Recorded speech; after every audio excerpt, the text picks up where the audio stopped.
J'ai voulu témoigner d'un siècle d'histoire Ouais, dans mon pays niçois Oui. à travers des agricultrices.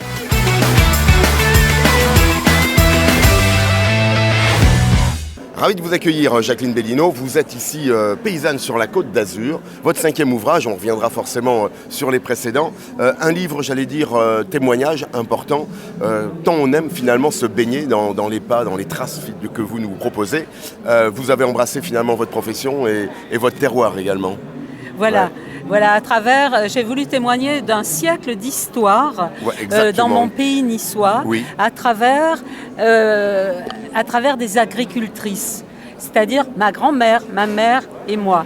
Alors à travers cette histoire humaine, cette saga familiale si vous voulez, j'évoque comment Nice est devenue la capitale de la fleur, avec l'œillet notamment, toute la culture de l'œillet, et puis ensuite la décadence, le déclin, et aujourd'hui l'abandon de cette culture.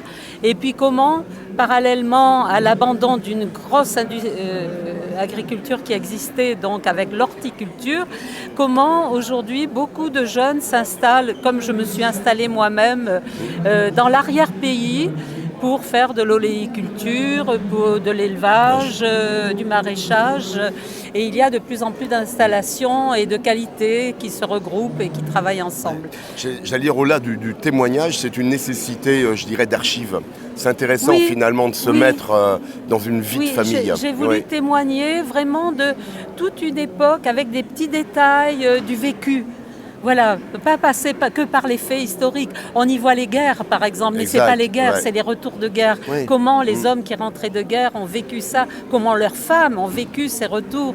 Et... C'est intéressant parce que j'allais dire, c'est la petite histoire dans la grande histoire. Tout à fait. Elle ne nous est pas racontée en classe, donc il faut aller la chercher au regard finalement de ce magnifique livre, hein, parce que je le dis, il va se lire comme on va au cinéma.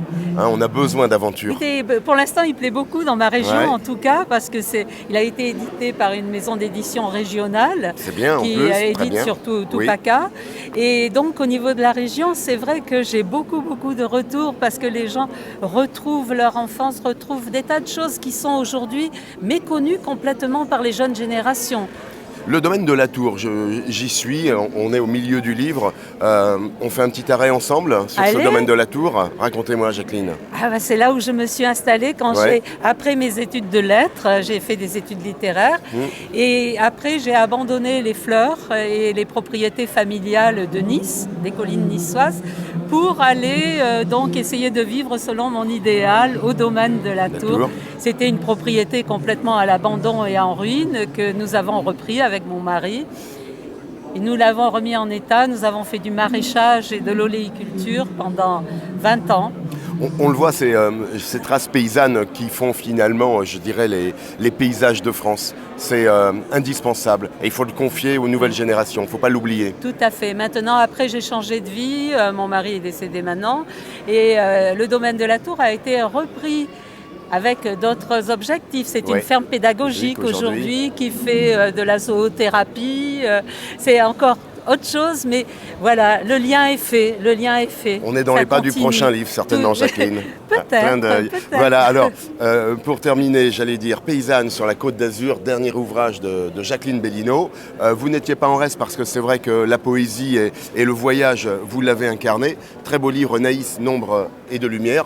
Très beau livre finalement, hein. Là vous partez à l'aventure. Là on est dans une histoire de femme. De femme, exactement. Voilà. Lueur d'olivier, on sent votre attachement, hein, votre passion. J'ai voulu par ce livre montrer ce qui se cache derrière le produit. Quand on vend de l'huile d'olive, derrière il n'y a pas que du travail, il y a aussi toutes sortes d'émotions et d'attachements. Et puis vous aviez aussi signé les Oliviers de Palestine avec une belle préface de Monsieur Védrine. Oui. Qu'on salue. Voilà. Donc aujourd'hui, aux éditions du Cygne, disons-le, que j'ai connu sur ce salon. Ils sont venus à ma rencontre, j'avais envoyé un manuscrit et c'est ici que nous avons signé notre contrat. Paysanne sur la Côte d'Azur de Jacqueline Bellino.